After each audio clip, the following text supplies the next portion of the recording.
नमस्कार. मी भगवंत कुलकर्णी. परखड सत्य यूट्यूब चॅनलमध्ये तुमचं सगळ्यांचं खूप स्वागत आहे. आजचा विषय म्हणजे की नाशिकमध्ये आत्ता काही दिवसांपूर्वी TCSचं एक प्रकरण झालं.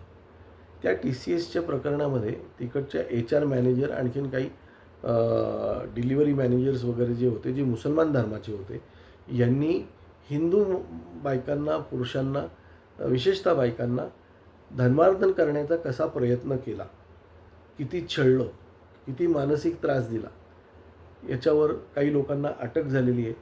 निदा खान नावाची एक बाई होती, जी गेली 45 दिवस फरार होती. तिला शोधण्याची हे होती. तिला लपवलं कोणी? तर AMIMच्या लोकांनी लपवलं. आता शिरसाट साहेब काहीतरी म्हणत होते आत्ता की ती जलीलची नातेवाईक आहे. जलील म्हणजे संभाजीनगरचे माजी खासदार यांची नातेवाईक आहे. आणि तिला लपवलं तर त्यात गैर काय केलं? तिला मदत केली त्याच्यात गैर काय केलं? किंवा तिने ते कृत्य केलं हेच काय गैर केलेलं आहे? इथून सुरुवात आहे यांची. आज बघा, तिला वाचवायला हैदराबादहून तो ओवैसी आला, असदुद्दीन ओवैसी आला. आज ही लोक त्यांच्या लोकांना ह्या पापांमध्ये मागे किती घालतात. माझं तर म्हणणं आहे, इम्तियाज जलीलला अटक झाली पाहिजे, मतीन पटेलला अटक झाली पाहिजे, आणि असदुद्दीन ओवैसीला सुद्धा अटक झाली पाहिजे. एक लक्षात घ्या, हे यांचं एक फार मोठं रॅकेट आहे. आणि माझं तर म्हणणं आहे की प्रत्येक कंपनीमध्ये ह्या लोकांना ह्या अशा मोठ्या ह्याच्यावर म्हणजे नोकरीलाच घेऊ नये. म्हणजे मी तर माझ्या धंद्यामध्ये कुठेच या लोकांशी माझा संबंध नाही. मी यांना प्रोडक्ट विकत पण नाही आणि यांच्याकडनं प्रोडक्ट घेत पण नाही. आज आपली मुलं जी IT मध्ये किंवा इवन इतर कुठल्या ह्याच्यामध्ये सुद्धा आहेत, तर ह्या मुलांवर काही दबाव आहे का, याचा आईवडिलांनी विचार करायला पाहिजे. आपली मुलं दबावाखाली आहेत का? कारण आज तुम्ही बघा की TCSनी यांच्यावर ॲक्शन घ्यायला पाहिजे. यांना ताबडतोब सगळ्यांना काढून टाकायला पाहिजे. आणि असं होणार नाही. आणि इतर ठिकाणी जी अशी लोकं आहेत, या अशा लोकांना वॉच ठेवून यांच्या हाताखाली काम करणाऱ्या प्रत्येक माणसावर लक्ष ठेवलं पाहिजे. आणि हे फक्त TCSमध्येच नाही, हे KPITमध्ये पण होऊ शकतं, विप्रोमध्ये पण होऊ शकतं, इतर इन्फोसिसमध्ये पण होत असेल, आपल्याला माहिती नाही, किंवा इतर संस्थांमध्ये पण होत असेल. पण आज ती लोकं एकत्र येऊन त्या लोकांना वाचवायला गेलेली आहेत. आज आपण मालेगाव बॉम्बस्फोटामध्ये काय बघितलं? आपल्या लोकांना आपल्याच लोकांनी अडकवलं, आपल्याच लोकांनी मारलं. परमबीर सिंग, हेमंत करकरे, ही जी सगळी पोलीस लोक आहेत, ह्यांनी त्या साध्वी प्रज्ञा सिंगला कसं मारलं, इंद्रेश कुमारला कसं मारलं, या सगळ्याचा आपण विचार करायला पाहिजे. आज बघा,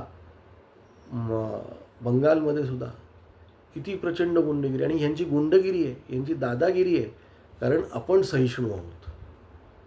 अजून किती दिवस आपण सहिष्णू राहायचं? आज जोपर्यंत तुमच्या माझ्यावर त्याचा संकट येत नाही तोपर्यंत आपण गप्प राहतो. आज ज्यांच्या मुली पळून गेलेल्या आहेत, ज्यांच्या मुलींना पळवून नेलेलं आहे, केरळा फाईल्स, काश्मीर फाईल्स, आपण हे सगळे पिक्चर बघितलेले आहेत. आज आपल्याकडे एक भाजप सोडलं, बाळासाहेबांनंतर तर हिंदुत्वाचा कणाच मोडल्यासारखं झालं. पण आज भाजप आणि संघासारखी लोक आहे. संघ कणा मोडला म्हणणार नाही, पण आपण कारण हिंदुत्वाचा कणा म्हटलं तर संघ हा हिंदुत्वाचा कणा आहे. पण संघाने सुद्धा थोडंसं आक्रमकता घेऊन याच्याकडे बघितलं पाहिजे. म्हणजे विविध संघाचे आयाम आहेत, तसं संघाने एक कॉर्पोरेट आयाम पण काढला पाहिजे, की जे या कॉर्पोरेटच्या मोठ्या मोठ्या लोकांशी बोलून तिथे अशा गोष्टी घडत नाही आहेत हे बघायला पाहिजे. आज ह्यांच्यातले जर सुशिक्षित लोकांचा हा सुशिक्षित लोकांवर केलेला हा जिहाद आहे. हे जिथे आहेत तिथे जिहाद आहे. लँड जिहाद आहे, लग्नाचा जिहाद आहे, शिक्षणामध्ये जिहाद आहे. आज मदरसा, आज मी कुठेतरी वाचलं आज की आसाममध्ये सगळे मदरसे पाडून टाकणार आहेत, ते बंद करून टाकणार आहेत. आसाममध्ये मदरसे का बंद? कारण तिथे देशद्रोही हे शिकवलं जातं ह्या लोकांना.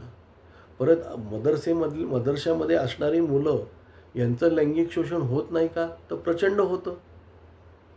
उत्तर प्रदेशमध्ये मदरशातल्या मौला मौलवींना काही ठिकाणी कसं मारलेलं आहे. आज जपानमध्ये सगळ्या मशिदी बंद करून त्याचं शौचालय करायचं चाललंय त्यांचं. म्हणजे जिथे जिथे ही लोकं आहेत तिथे तिथे हे अत्यंत घृणास्पद लोक आहेत. हे एकमेकांमध्ये सुद्धा एकत्र नाही आहेत. हे एकमेकांमध्ये सुद्धा एकत्र नाही आहेत. म्हणजे आज ओवेसी कसा त्या मुलीला वाचवायला आला? मग आपण आपल्या अशा काही लोकांना आपली लोक ते एक धर्मांतर करायला जात नाही. आपली लोक कुठे वाचवायला? गोरक्षक आहेत आपले. हे लव जिहादच्या लोकांना वाचवण्यासाठी आपली लोक आहेत तिथे. मग ह्या लोकांना आपण आपल्या संस्थांनी, आपल्या पक्षांनी का नाही वाचवावं? आज हसन मुश्रीफसारखं व्यक्तिमत्व त्या गोकुळ डेअरीमध्ये जिहाद करायला लागलं.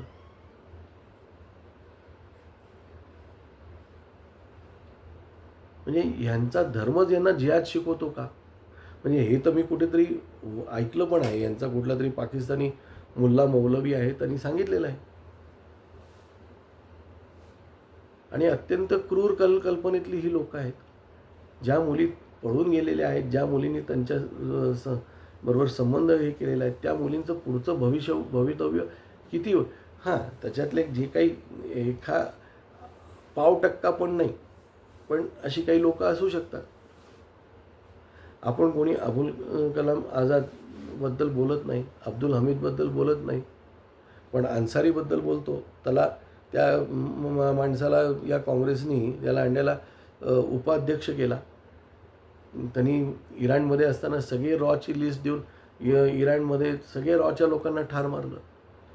तसेच नतद्रष्ट ते मोरारजी देसाई. त्यामुळे आपल्याला आता समजून एक व्हायला पाहिजे. आणखीन हे जिहाद मोडून काढणारं राज्य आपल्याला स्थापन करायला पाहिजे. आज एवढंच. धन्यवाद.